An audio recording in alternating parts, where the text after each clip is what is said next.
வணக்கம் மக்களே, welcome to ஏகியூப் academy.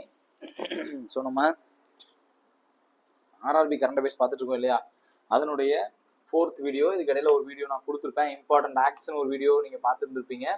So அது ரொம்ப ரொம்ப முக்கியமான ஒரு வீடியோ, ரைட்டா? ஸோ அதை பார்க்காதவங்க அதை ஒரு தடவை பார்த்துருங்க. இதுக்கு முன்னாடியுமே நான் 3 வீடியோ போட்டிருக்கேன். ஸோ அந்த 3 வீடியோவுமே பார்க்காதவங்க பார்த்துருங்க, ஓகேவா? ரைட். ஸோ இப்போ நம்ம பார்க்க போகிறது என்ன அப்படின்னா, ஆகஸ்ட் மந்தோட ஃபைனல் கிளாஸ், ரைட்டா? ஆகஸ்ட் மந்தோட ஃபைனல் கிளாஸ். நான் இந்த இடத்துல ஒன்று சொல்லிக்கணும்னு நினைக்கிறேன். ஜூலையோட நான் பிபிடி வந்து கொடுத்துட்றேன், நீங்கள் ரீட் பண்ணிக்கோங்க. ஓகே, நீங்கள் ஓனாக ரீட் பண்ணிக்கோங்க ஜூலையோட பிபிடியை, சரியா? அதுக்கு இடையில நம்ம என்ன பண்ண போகிறோம்னா, இது வரைக்கும் ஜனவரி டு ஆகஸ்ட் ஆர் செப்டம்பர் நான் வந்து பிஐபி நியூஸ் வந்து கம்பைல் பண்ணிக்கிட்டு இருக்கேன். ஏன்னா அதனால தான் மற்ற வேலைகள்னால பார்க்க முடியல. ரீசெண்டாக கிளாஸ் வராதுக்கு காரணமே, இடையில நேற்று கிளாஸ் வந்திருக்காது, இன்றைக்குமே டிலே வர்றதுக்கு காரணமே அதுதான். எனக்கு இந்த டேட்டா கலெக்ட் பண்ணுறதுக்கே பெரிய வேலையாக இருக்குது. நம்ம வந்து வெறும் கரண்ட் அஃபேர் மெட்டீரியல் படிக்கிறதுனால ஒரு 3-4 பேர்ஸ் அட்டன் பண்ண முடியாமல் போயிடுது. அவங்க டேரெக்டாக அதை பிஐபியிலேருந்து தான் எடுத்திருக்காங்க, ஓகேவா? இஸ்ரோ சம்மந்தமாக கேட்ட கேள்வி, டிஃபென்ஸ் செக்டார் சம்மந்தமாக கேட்ட கேள்விலாம் டேரெக்டாக பிஐபியில் இருக்குது. நான் அதை கம்பைல் பண்ணிக்கிட்டு இருக்கேன். ஸோ சீக்கிரமாகவே முடிஞ்சிடும். அடுத்து மேக்ஸிமம் எனக்கு தெரிஞ்ச அடுத்த கிளாஸ் பிஐபி நியூஸ் மட்டும் தான், எக்ஸ்க்ளூசிவ்லி பிஐபி மட்டும் தான். இப்போ இந்த ஆகஸ்ட் மந்த்ல நான் முன்னாடியே சொன்னேன், இதுல ரெண்டுமே இருந்தது. இப்போ பிஐபில இருந்து எடுத்த நியூஸ் இருந்தது, பிளஸ் வந்து அதர் கரண்ட் அஃபேர்ஸும் இருந்தது. ஆனா இனிமே அடுத்து வரப்போற ஒரு 3-4 வீடியோ வந்து வெறும் பிஐபி நியூஸ் மட்டும் தான். நீங்க எந்த கரண்ட் அஃபேர் மெட்டீரியல் தேடினாலும் அது இருக்காது, அந்த மாதிரி டேட்டாஸ் கிடைக்காது. கண்டிப்பா இப்போ அந்த நியூஸை பாருங்க, நான் போற வீடியோஸை பாருங்க. உங்களோட கமெண்ட்ஸ் எல்லாம் நான் படிக்கிறேன், எல்லாமே வேல்யூபுல்லா இருக்கு. நீங்க உங்களுக்கு யூஸ் ஆகுது அப்படிங்கிறத நான் தெரிஞ்சுக்கிறேன். அதனால இந்த சீரீஸ் நான் கண்டினியூ பண்ணுவேன். ரிப்பீட்டடா படிச்சு எப்படியாவது மனப்பாடம் பண்ணி வச்சுக்கோங்க, ஓகேவா? ஸோ ரொம்ப நேரம் பேச வேணாம், இன்னைக்கு கண்டென்ட்டுக்குள்ள போயிடலாம். சயின்ஸ் அண்ட் டெக்னாலஜிலேருந்து ஸ்டார்ட் பண்ண போறோம். லாஸ்ட் கிளாஸ் விட்டதுல தான் கண்டினியூ பண்றோம்.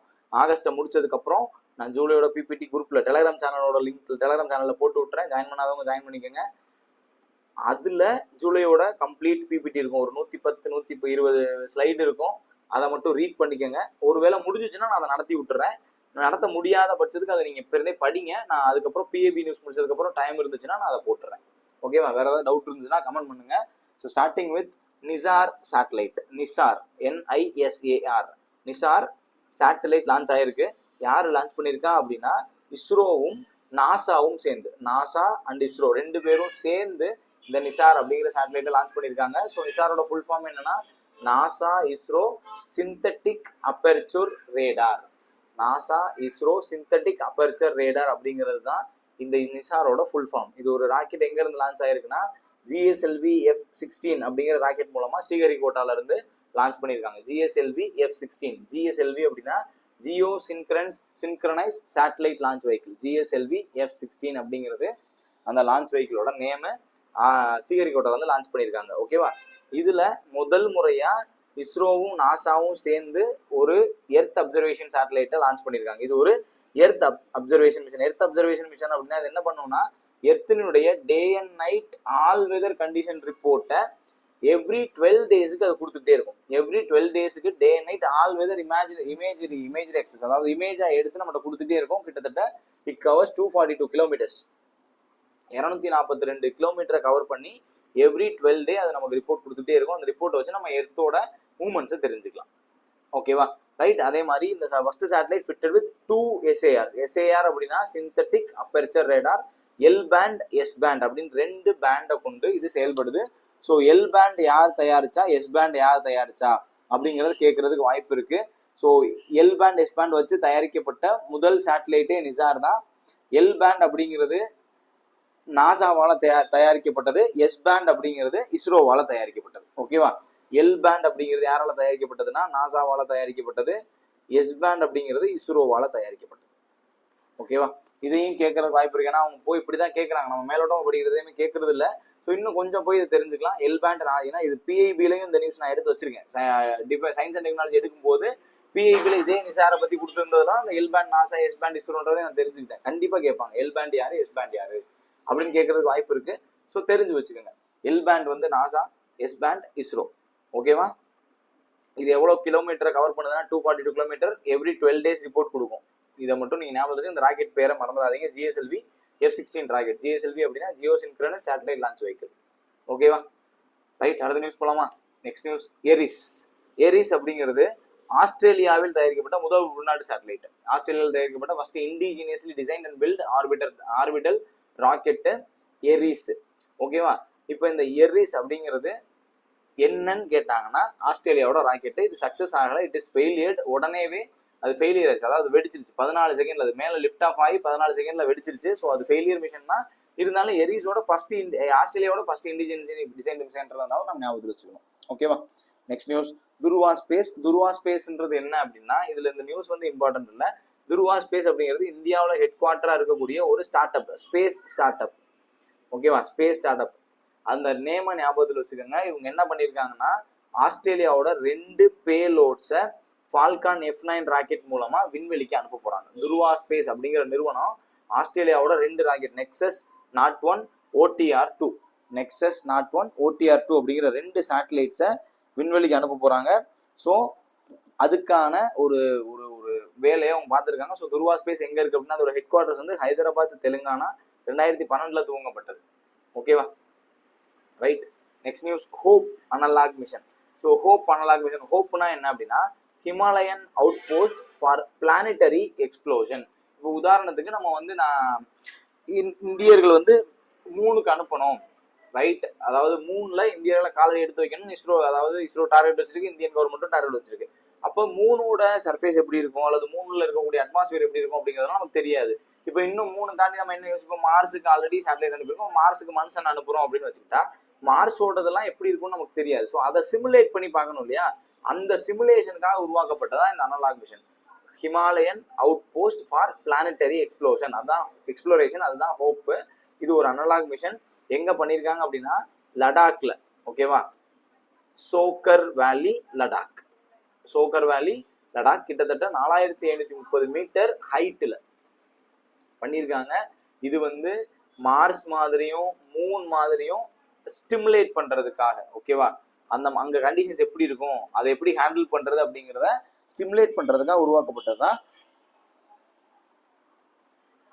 இந்த அனலாக் மிஷன். ஓகேவா? Right. Next news, Surya. So Surya அப்படின்னு பார்த்ததும் நமக்கு இஸ்ரோ ஞாபகத்துக்கு வரணும். ஆனா இங்க வித்தியாசமா நம்ம என்ன ஞாபகத்துல வச்சுக்கணும்னா, நாசாவை ஞாபகத்துல வச்சுக்கணும். ஸோ சூர்யா அப்படிங்கிறது கேள்வியில பாத்தீங்கன்னா அது நாசாவோடது. அது ஒரு ஆர்டிபிஷியல் இன்டெலிஜென்ஸ் சிஸ்டம். அதோட ஃபுல் ஃபார்ம் என்ன, சூர்யா ஹெலியோபிசிக்ஸ் ஃபவுண்டேஷனல் மாடல்.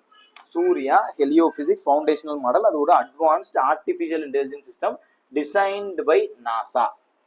எதுக்காகனா, ஸ்பேஸ், அதாவது விண்வெளியில இருக்கக்கூடிய காலநிலையை முன்கூட்டியே கணிக்கிறதுக்கும் அதை அண்டர்ஸ்டாண்ட் பண்ணிக்கிறதுக்கும் தான். Understand and forecast space weather, விண்வெளியில் இருக்கக்கூடிய காலநிலையை, வானிலையை கண்காணிக்கிறதுக்கு. ஓகேவா? இது ஒரு open source AI foundation model, Helio AI. இது சூர்யாங்கிற மிஷனுக்கு கீழே அவங்க உருவாக்கின ஏஐக்கு பேர் என்ன, ஹீலியோ ஏஐ. விண்வெளியில இருக்கக்கூடிய காலநிலையை கண்காணிக்கிறதுக்காக உருவாக்கப்பட்டது. இதுல நாசா என்ன பண்ணிருக்குன்னா, ஐபிஎம் அப்படின்னு கேள்விப்பட்டிருப்பீங்க இல்லையா? ஐபிஎம் ரொம்ப ஃபேமஸான கம்ப்யூட்டர் கம்பெனி. அந்த ஐபிஎம்மோட சாஃப்ட்வேர் கம்பெனி. அந்த ஐபிஎம் வந்து அவங்களோட கோஆப்ரேட் பண்ணி தான் இந்த ஏஐ மாடலை டிசைன் பண்ணியிருக்காங்க. ஓகேவா? Next news, INS Udaygiri and INS Himgiri. இது வந்து நம்ம பிஐபி நியூஸ் பார்க்கும்போது நான் டீட்டெயிலாக சொல்றேன். இது ரெண்டுமே நேவல் ஷிப், அதாவது Indian naval ship. INS Indian naval ship, இந்தியாவிலே தயாரிக்கப்பட்ட ஒரு ஃபைட்டர் ஷிப்ஸ். ஓகேவா? இந்த ஷிப்ஸ் வந்து ரெண்டும் கமிஷன் பண்ணியிருக்காங்க. எங்க கமிஷன் பண்ணியிருக்காங்கன்னா, விசாகப்பட்டினம். இதோட டீடைல் நியூஸ், யாரு தயாரிச்சா, எப்ப தயாரிச்சாங்க அப்படிங்கிறதெல்லாம் நான் பிஐபி நியூஸ்ல எடுத்து வச்சிருக்கேன். அதனால இங்க நான் மேலோட்டமா சொல்றேன், நம்ம அங்க டீடைலா பார்ப்போம். ஓகேவா? அடுத்த news, Jupiter space camera on NAOS satellite.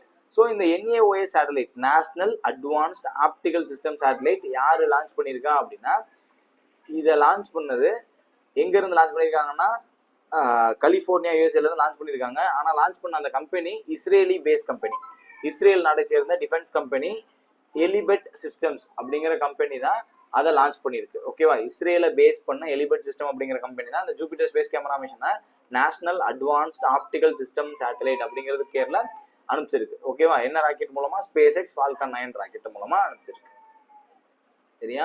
அப்ப இந்த ஜூபிட்டர் ஸ்பேஸ் கேமராவை யார் லான்ச் பண்றாங்கன்னா, இஸ்ரேல் லான்ச் பண்றாங்க. சரியா? இதை மட்டும் ஞாபகத்தில் வச்சுக்கோங்க. இது வந்து ஜூபிட்டர், வியாழன் கோள் இருக்குல்லையா, அந்த வியாழன் கோளோட எல்லா டேட்டாஸும் எப்படி இருக்கும் அப்படிங்கிறத பாக்குறதுக்காக தான்.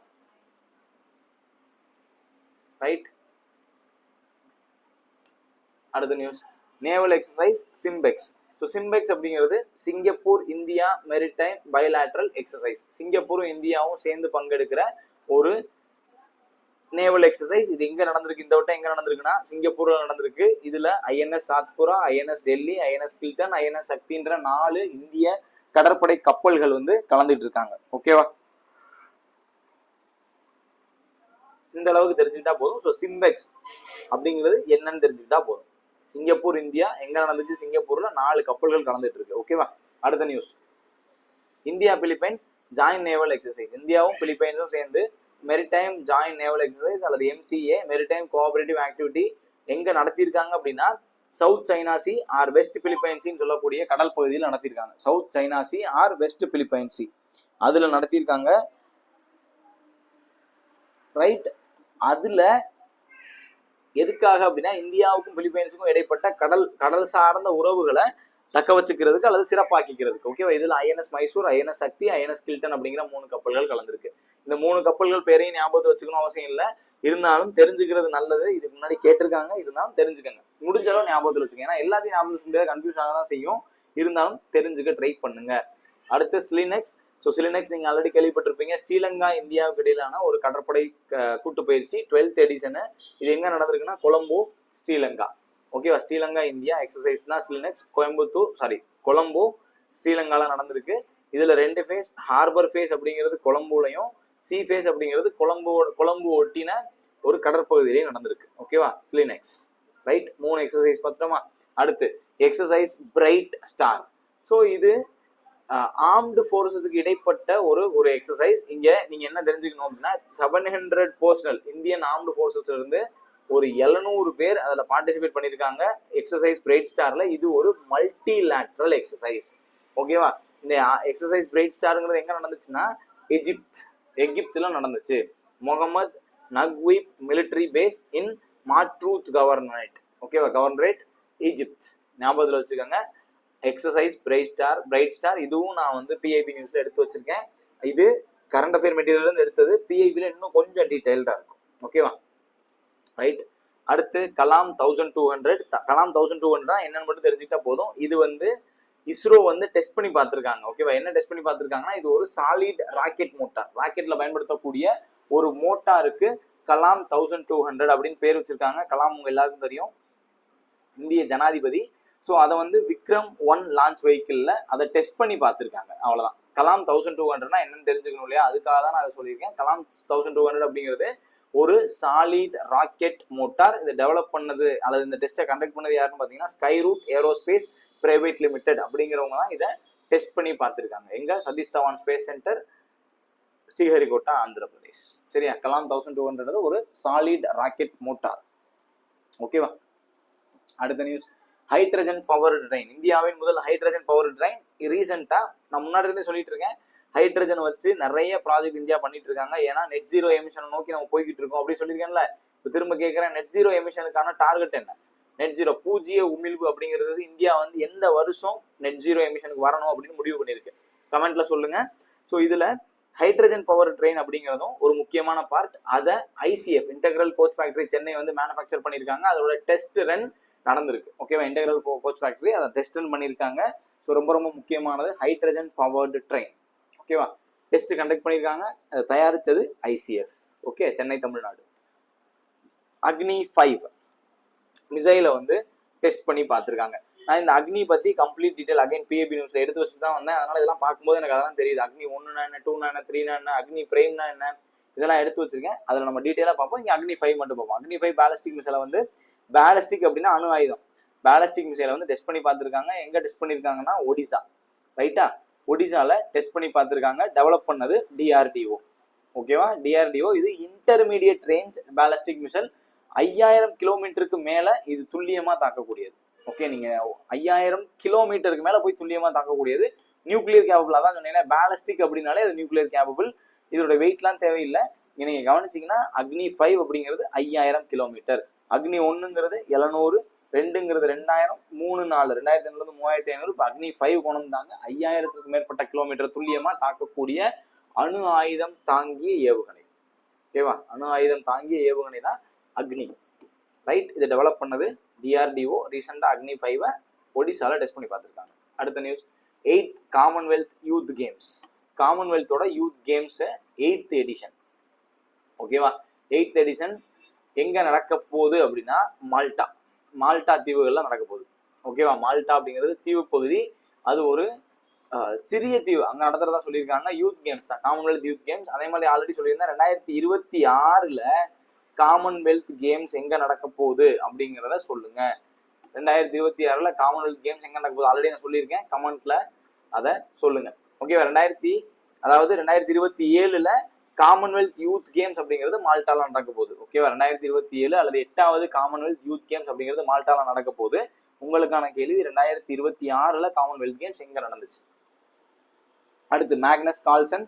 ஸோ மேக்னஸ் கால்சன் உங்க எல்லாருக்கும் தெரியலையா, famous chess grandmaster, number 1 world grandmaster. இப்போ என்ன ஆச்சுன்னா ரீசெண்டா chess esports world cup அப்படின்னு ஒன்று நடந்துச்சு. ஓகேவா, செஸ் இ ஸ்போர்ட்ஸ் வேர்ல்டு கப்னு ஒன்று நடந்துச்சு.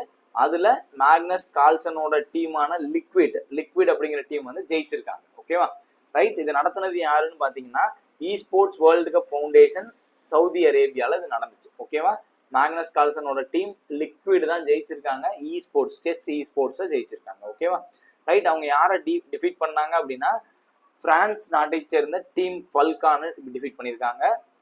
இதுல இந்தியாவை சேர்ந்த கிராண்ட் மாஸ்டர் அர்ஜுன் எரிகாசி அப்படிங்கிறவரும் ஒரு டீம் வச்சு ஜென்சி அப்படிங்கிற டீம் வச்சு அவர் பார்ட்டிசிபேட் பண்ணியிருக்காரு. ஓகேவா, டீம் ஜென்சி அப்படிங்கிறது இந்தியாவை ரெப்ரசென்ட் பண்ண டீம். இதுல ஜெயிச்சது வந்து மேக்னஸ் கால்சனோட டீமான டீம் லிக்விட். இது எங்க நடந்துச்சுன்னா சவுதி அரேபியா. இந்தியா சார்பில் அர்ஜுன் எரிகாசியும் 4th பிளேஸ், நிக்கில் சரண் அப்படிங்கிறவர் 8th பிளேஸ். இந்த அர்ஜுன் எரிகாசி வந்து ஜென்சி அப்படிங்கிற டீம் சார்பா கலந்துகிட்டார். ஓகேவா, ரைட். ஹங்கேரியன் கிராண்ட் பிரிக்ஸ் யார் ஜெயிச்சா? ஹங்கேரியன் கிராண்ட் பிரிக்ஸ் வின்னர் பேர் மட்டும் தெரிஞ்சுக்கோங்க, Lando Norris. Hungarian Grand Prix race. Okay, இதுல ஜெயிச்சவர் வந்து லாண்டோ நோரிஸ். ஓகேவா, அவர் எந்த நாட்டை சேர்ந்தவர்னா லண்டன் நாட்டை சேர்ந்தவர், டீம் மெக்லரன் டீமை சேர்ந்தவர். ஓகேவா, அடுத்த நியூஸ் ஆண்டர்சன் டெண்டுல்கர் டிராஃபி அல்லது India versus England test series. ஓகேவா, India versus England test series ரீசெண்டா நடந்து முடிஞ்சிச்சு. ஸோ அந்த டெஸ்ட் சீரிஸ் வந்து டை ஆயிருச்சு. ஓகே, 2 பேருமே ஜெயிக்கல, டை ஆயிருச்சு.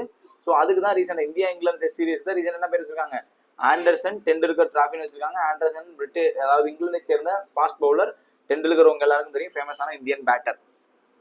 ஓகேவா, ரைட். இதுல மெயினான ஞாபகத்தில் வச்சுக்கணும் அப்படின்னா இது வந்து 2025 தான் இந்த இதுக்கு பேர் இப்படி வச்சிருக்காங்க, ஆண்டர்சன் டெண்டுல்கர் டிராஃபின்னு வச்சிருக்காங்க. இதுல வின்னிங் கேப்டனுக்கு வந்து பட்டோடி மெடல் வழங்கப்படும். ஓகே, பட்டோடி அப்படிங்கிறவங்க ஃபார்மர் இந்தியன் கிரிக்கெட் பிளேயர் தான், ரொம்ப ஃபேமஸான பிளேயர். அவருக்கு வந்து பட்டோடி, அதாவது ஜெயிக்கக்கூடிய டீம் கேப்டனுக்கு பட்டோடி மெடல் வழங்கப்படுது. ஓகேவா, ரைட். இதுல இந்தியா டீமோட கேப்டன் பேர் என்ன அப்படின்னா சுப்மன் கில். இவர் தான் top run scorer with 754 runs. ஓகேவா, 754 ரன்ஸ். ஓகே, டாப் ஸ்கோரர் யாரு? 754 runs with 754 runs Shubman Gill. ஓகேவா, அதே மாதிரி கீ பவுலர்ஸா முகமது சிராஜ் தான் highest wicket taker with 23 dismissal. Highest run வந்து சுப்மன் கில் 754 ரன்ஸ், முகமது சிராஜ் எத்தனை 23 dismissal. Player of the series Shubman கில்லும் ஹாரி ப்ரூக்கும் 2 பேருக்கு கொடுத்துருக்காங்க.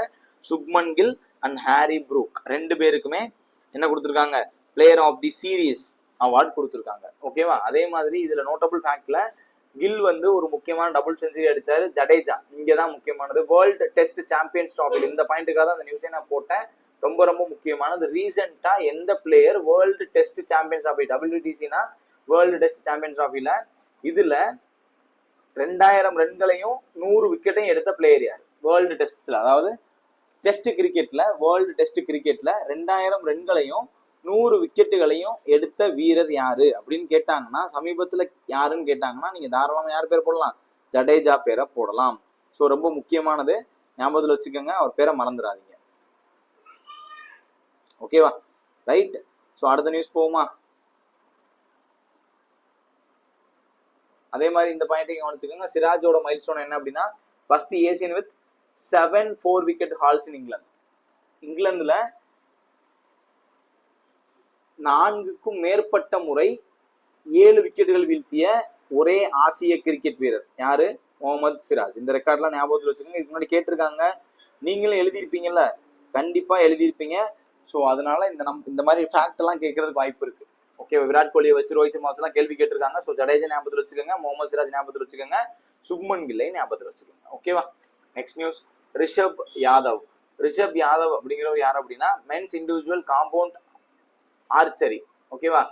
ஆர்ச்சரி வேர்ல்டு கேம்ஸ் எங்க நடந்துச்சுன்றதை ஃபர்ஸ்ட் தெரிஞ்சுக்கோங்க. அது எங்க நடந்துச்சுன்னா சைனால நடந்துச்சு. World games of archery. ஓகேவா? ஆர்ச்சரியோட வேர்ல்டு கேம்ஸ் வந்து சைனால நடந்துச்சு. அதுல இந்தியாவை சேர்ந்த ரிஷப் யாதவ் அப்படிங்கிறவர் வந்து பிரான்ஸ் மெடல் ஜெயிச்சிருக்காரு. என்ன மெடல்? பிரான்ஸ் மெடல் ஜெயிச்சிருக்காரு ரிஷப் யாதவ். ரைட், ஆர்ச்சரியில பிரான்ஸ் மெடல். ஓகேவா? சோ ஞாபகத்துல வச்சுக்கோங்க, வேர்ல்டு ஆர்ச்சரி எங்க நடந்தது அப்படின்னா சைனால செங்டு அப்படிங்கிற இடத்துல நடந்திருக்கு. சரியா? ரைட். அடுத்த நியூஸ், ரோஹித் கிருஷ்ணா. இவர் யார் அப்படின்னா ரொம்ப முக்கியமா இந்தியாவினுடைய 89வது செஸ் கிராண்ட் மாஸ்டர். 19 வயசு ரோஹித் கிருஷ்ணா ஃப்ரம் சென்னை, தமிழ்நாடு. என்னவா ஆயிருக்காரு அப்படின்னா இந்தியாவின் 89வது செஸ் கிராண்ட் மாஸ்டர் ஆயிருக்காரு. ஓகேவா? ரைட். அதே மாதிரி 85th male player to achieve the title. 85வது ஆண் கிராண்ட் மாஸ்டர், 89வது கிராண்ட் மாஸ்டர். ஓகேவா? ரைட். அடுத்த நியூஸ் போலாமா? First, Khelo India water sports festival. Water sports எங்க நடந்துச்சு? ரைட், எங்க துவக்கி வச்சிருக்காங்கன்னா ஜம்மு அண்ட் காஷ்மீர்ல துவக்கி வச்சிருக்காங்க. ரீசெண்டா மேஸ்காட், லோகோ, ஆந்தம், ஜிங்கிள் இது எல்லாத்தையும் லான்ச் பண்ணியிருக்காங்க. இந்த நியூஸை நான் மெயினா சொன்னதுக்கு காரணம் என்ன அப்படின்னா இதுக்கான mascot, Khelo India water sports ஃபெஸ்டிவலோட மேஸ்காட், அதனுடைய சின்னமா என்ன வைக்கப்பட்டிருக்குன்னா ஹிமாலயன் கிங்ஃபிஷர். ரைட்டா? ஹிமாலயன் கிங்ஃபிஷர் அப்படிங்கிறது தான் மேஸ்காட். எதோடது? First Khelo India water sports ஃபெஸ்டிவலோட மேஸ்காட் என்னது? ஹிமாலயன் கிங்ஃபிஷர். ஓகேவா? அதே மாதிரி it also serves as a festival ambassador for promoting eco-friendly sports, tourism, youth engagement nationwide. Right. இது எங்க நடக்குது அப்படின்னா கேலோ இந்தியா வாட்டர் கேம்ஸ் எங்க நடக்குதுன்னா டால் லேக், ஸ்ரீநகர். அதாவது union territory of Srinagar, union territory of Jammu and காஷ்மீர்ல அது நடக்குது. ஸோ இதை ஞாபகத்தில் வச்சுக்கோங்க.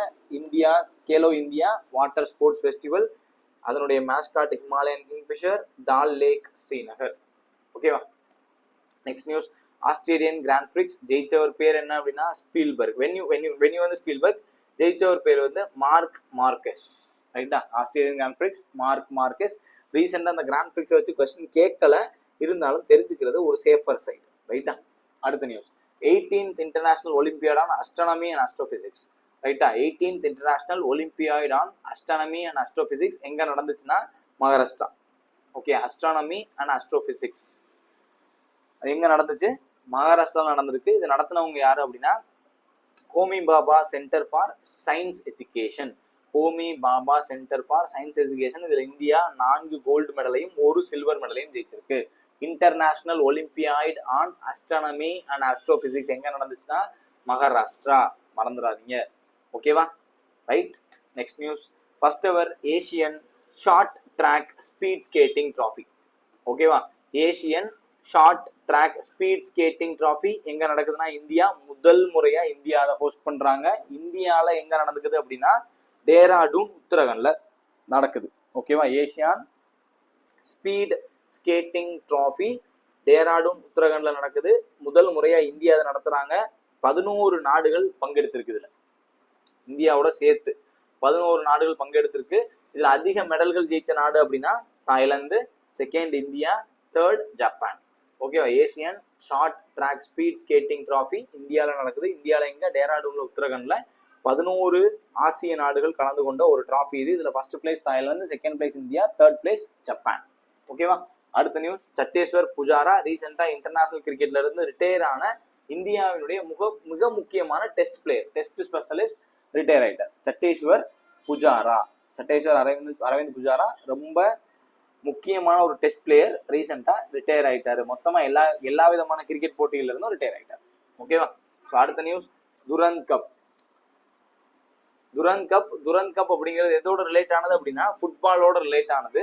ஸோ அந்த துரந்த் டிராஃபியை யாரு ஜெயிச்சிருக்கா அப்படின்னா north east United football club அப்படிங்கிற டீம் தான் ஜெயிச்சிருக்காங்க. North east United football club by defeating Diamond Harbour FC by 6-1. இதெல்லாம் கேட்கறதுலாம் வாய்ப்பு இருக்குன்னா கேட்டாங்கன்னா ஒன்றும் செய்ய முடியாது. 6-1 அப்படிங்கிற கோல் கணக்குல ஜெயிச்சிருக்காங்க. கரண்ட் இயர்ல நடந்தது 134வது துரந்த் கப். ஓகே, 134வது துரந்த் கப் எங்க நடந்துச்சுன்னா கொல்கத்தா, வெஸ்ட் பெங்கால்ல. ஓகேவா? அப்ப இதை ஜெயிச்சது யாரு? North east United football club அப்படிங்கிற டீம் தான். நார்த் ஈஸ்ட் யுனைடெட் தான் ஜெயிக்கிறாங்க. யாரை பீட் பண்ணி? டைமண்ட் ஹார்பர் ஃபுட்பால் கிளப்பை பீட் பண்ணி. ஓகேவா? எத்தனை கோலுக்கு? 6-1 அப்படிங்கிற கோல் வித்தியாசத்துல ஜெயிக்கிறாங்க. நடந்தது கொல்கத்தா, வெஸ்ட் பெங்கால். ஓகேவா? அடுத்து Khelo India water sports festival. Already mascot இதெல்லாம் பார்த்தோம் இல்லையா? அதோட சின்ன ஜிஸ்ட் தான் இது. அதுல நான் ஆல்ரெடி சொல்லிட்டேன் எல்லா டேட்டாவையும். அதோட சின்ன ஜிஸ்ட் தான். இதுல மொத்தமா எத்தனை கோல்டு மெடல் அப்படின்னு கேட்டாங்கன்னா 24. மொத்த மெடல் வந்து 24. இதுல டாப் சாம்பியன், அதாவது நடந்து முடிஞ்சதுக்கு அப்புறமான நியூஸ் இது. ஓகே, நடந்து முடிஞ்சதுக்கு அப்புறமான நியூஸ்.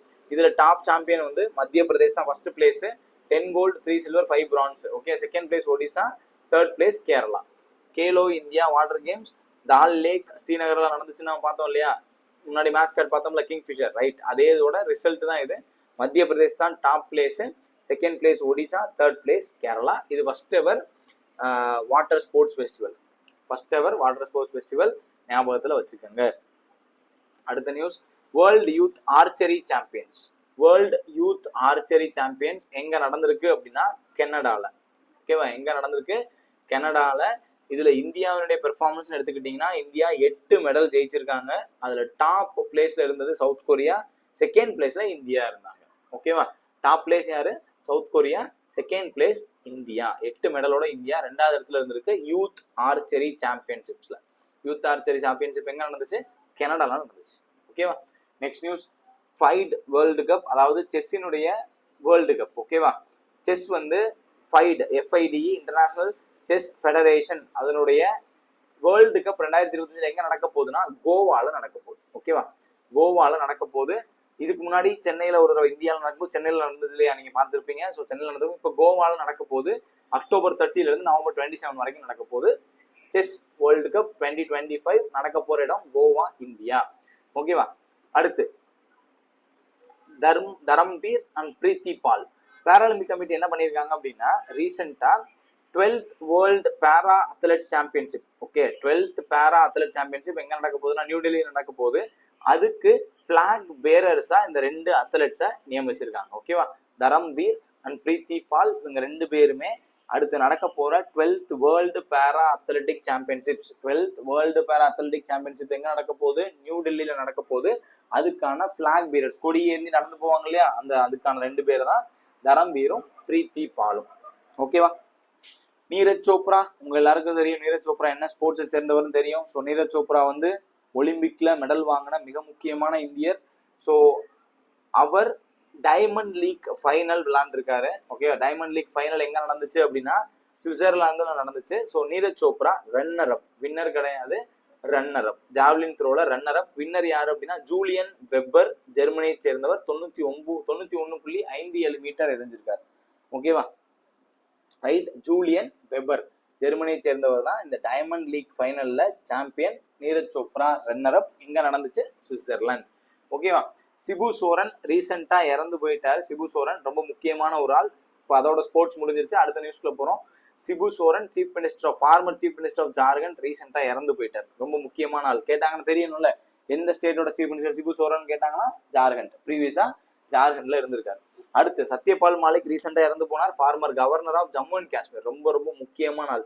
ஜம்மு அண்ட் காஷ்மீரோட ஃபார்மர் கவர்னர் தான் சத்யபால் மாலிக். அவரும் சமீபத்துல இறந்து போயிட்டார். ஓகேவா? ரைட், அடுத்த நியூஸ் போமா. இதுக்கு முன்னாடி அவர் ஜம்மு அண்ட் காஷ்மீருக்கு கவர்னரா இருக்கிறதுக்கு முன்னாடி பீகார், ஒடிஷா, கோவா, மேகாலயா, ஜம்மு அண்ட் காஷ்மீர் இது எல்லாத்துக்கும் அவர் கவர்னரா இருந்திருக்காரு. பீகார், ஒடிஷா, ஜம்மு அண்ட் காஷ்மீர், கோவா, மேகாலயா எல்லாத்துக்கும் கவர்னரா இருந்திருக்காரு. அதுக்கு முன்னாடி லோக்சபா எம்பியாவும் இருந்திருக்காரு, ராஜ்யசபா எம்பியாவும் இருந்திருக்காரு. ஓகேவா? ரைட், நெக்ஸ்ட் நியூஸ், இல கணேசன். இவரும் கேள்விப்பட்டிருப்பீங்க. So he is from Tamil Nadu. தமிழ்நாடை சேர்ந்தவர். நாகாலாந்துல கவர்னரா இருந்தாரு. சமீபத்துல அவரும் தவறிட்டார். பிஜேபியோட ஒரு முக்கியமான லீடர், தமிழ்நாட்டை சேர்ந்தவர் இல கணேசன் அல்லது எல்ஏ கணேசன். ஸோ இவரும் சமீபத்தில் இறந்து போயிட்டார். நாகாலாந்தோட கவர்னர். ஓகேவா? அடுத்த news, book and authors. The man who became cinema. Right, the man who became cinema, Dilip Kumar. Dilip குமாரை பத்தின ஒரு புத்தகம். எழுதினவர் யாரு அப்படின்னா அசோக் சோப்ரா. எழுதினவர் பேர் என்ன? அசோக் சோப்ரா. இந்த புக் வந்து திலீப் குமார் அப்படிங்கிற ஆக்டரை பத்தின நிறைய இன்ட்ரெஸ்டிங்கான ஃபேக்ட்ஸை கொண்ட ஒரு புக்கு. இந்த புக் ரொம்ப முக்கியமான ஒரு சினிமா ஆளுமையான திலீப் குமாரை பத்தி பேசப்பட்டது. Okay, the man who became cinema Dilip Kumar. Book எழுதின பேர் என்ன? Ashok Chopra. Right. The man who fed India. ஃபெட்னா தெரியும், சாப்பாடு கொடுக்குறது, ஃபீட் பண்றது. ரைட். அது யாரை பத்தி தான் இருக்க போகுது? அப்போ எம்எஸ் சுவாமிநாதன் பத்தி தான் இருக்க போகுது. ஏன்னா ஆல்ரெடி எம்எஸ் சுவாமிநாதன் பத்தி ஒரு நியூஸ் பார்த்தோமா, 100th பர்த் அனிவர்சரி பார்த்தோமா. ஸோ அதனால ஞாபகத்தில் வச்சுக்கோங்க. The man who fed India, written by Priyambada Jayakumar. Written by யாரு? பிரியம்பதா ஜெயக்குமார். உங்க எல்லாருக்கும் தெரியும், MS Swaminathan father of green revolution in India, மறந்துடக்கூடாது. ரைட். அடுத்த news, why constitution matters. Why constitution matter book written by DY. Chandrachud, 50வது chief justice of India. Chandrachud, ஓகேவா? 50வது chief justice of India அவர் தான் எழுதியிருக்காரு. கான்ஸ்டிடியூஷனோட முக்கியத்துவம் என்ன அப்படிங்கறத உணர்த்துற மாதிரி ஒரு புக் எழுதியிருக்காரு, ஒய் கான்ஸ்டிடியூஷன் மேட்டர்ஸ். ரைட். அடுத்து இம்பார்ட்டன்டான டேஸ். நான் இதை பிடிஎஃப் கொடுத்துறேன், நீங்க ரீட் பண்ணாலே போதும். இதை நான் நடத்தணும்னு அவசியம் இல்லை, ஏன்னா இந்த டேஸ் எல்லாம் நீங்க ஆல்ரெடி படிச்சிருப்பீங்க. ஜஸ்ட் ஒரு ரீட் கொடுத்துக்கோங்க, எல்லாமே இருக்கும். அந்த டே என்ன, அதோட எய்ம் என்ன, அல்லது அதோட தீம் என்ன, அதோட இம்பார்ட்டன்ஸ் என்னன்னு இருக்கும். இதை நீங்க அப்படியே மனப்பாடம் பண்ணிக்கிட்டா போதும். இதை நடத்துறதுக்கு ஒண்ணுமே இல்லை. ஓகேவா? இதோட பிடிஎஃப் வெர்ஷன் நம்ம சேனலோட டெலகிராம் சேனல்ல இருக்கும். ஃபுல்லா எடுத்து ஒரு தடவை பாருங்க, சரியா? இதுக்கு அடுத்து பிஐபி நியூஸை ஃபுல்லா பார்க்க போறோம். வெறும் பிஐபி ஃபோக்கஸ்ல மட்டும், எந்த அதர் கரண்ட் அஃபேர்ஸ் இருக்கு, அந்த மாதிரி இம்பார்ட்டன்ட் டேஸ் அதெல்லாம் இருக்காது. ஏன்னா அதெல்லாம் நான் முன்னாடி நடத்திட்டேன். ஜூலைக்கு நான் பிடிஎஃப் தந்துடுறேன்னு சொல்லிட்டேன். ஸோ ஜனவரியில இருந்து ஆகஸ்ட் வரைக்கும் கம்ப்ளீட்டா எல்லா டேட்டாவும் கொடுத்தாச்சு. இப்போ அதுல பார்க்காத பிஐபி நியூஸ் எல்லாத்தையுமே அகைன் டம்ப் பண்ற மாதிரி இல்லாம ரொம்ப இம்பார்ட்டண்டா அவங்க எதை கேட்பாங்களோ, கேட்கறதுக்கு வாய்ப்பு இருக்கும், அது மாதிரி அதை செலக்ட் பண்ணியே அது 100 ஸ்லைடுக்கு மேல இருக்கு. ஓகேவா? அதனால அதை மட்டும் பார்க்க போறோம். முடிஞ்ச அளவு அதை சேர்த்து படிச்சு வச்சுக்கோங்க. ஸோ இதோட இந்த வீடியோ முடிக்கிறோம். நெக்ஸ்ட் வீடியோல மீட் பண்ணுவோம். All the best. தேங்க்யூ.